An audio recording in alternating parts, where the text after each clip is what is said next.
बहुत समय पहले की बात है। उत्तर दिशा के हिमगिरी प्रदेश में राजा विक्रमादित्य का राज्य था। राजा न्यायप्रिय, वीर और अत्यंत बुद्धिमान थे, परंतु एक रहस्यमयी सपना उन्हें हर पूर्णिमा की रात को परेशान करता था। एक अज्ञात कक्ष, सुनहरी दीवारें और उसमें बंद एक पिंजरे में कोई कैद। सपने में एक कंठ स्वर कहता, मुक्त कर दो उसे, वरना विनाश निश्चित है। राजा ने अपने मंत्रियों से इस विषय में चर्चा की, लेकिन कोई हल नहीं निकला।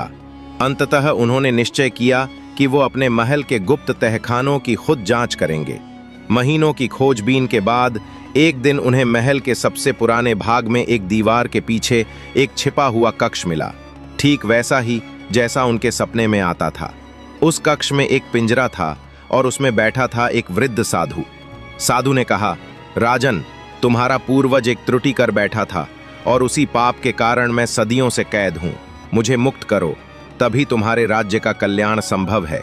राजा विक्रमादित्य ने उस साधु को छोड़ने का निर्णय लिया, लेकिन तभी महल की नींव हिलने लगी, दीवारों से रक्त बहने लगा और आकाश में अंधकार छा गया।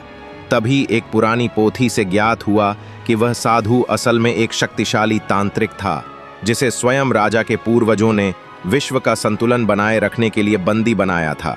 यदि उसे मुक्त कर दिया गया तो वो फिर से अराजकता फैला सकता था। राजा उलझन में पड़ गया। क्या वो एक निर्दोष को सजा दे रहा था या एक भयावह शक्ति को बेवजह जकड़े हुए था? अंततः राजा ने एक चाल चली।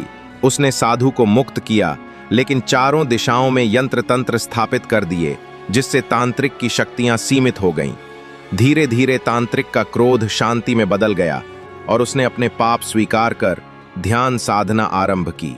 राज्य में सुख शांति लौट आई, लेकिन राजा विक्रमादित्य के मन में वो प्रश्न जीवन भर रहा, क्या मैंने सही किया या समय ने मेरे हाथों एक भूल करवाई?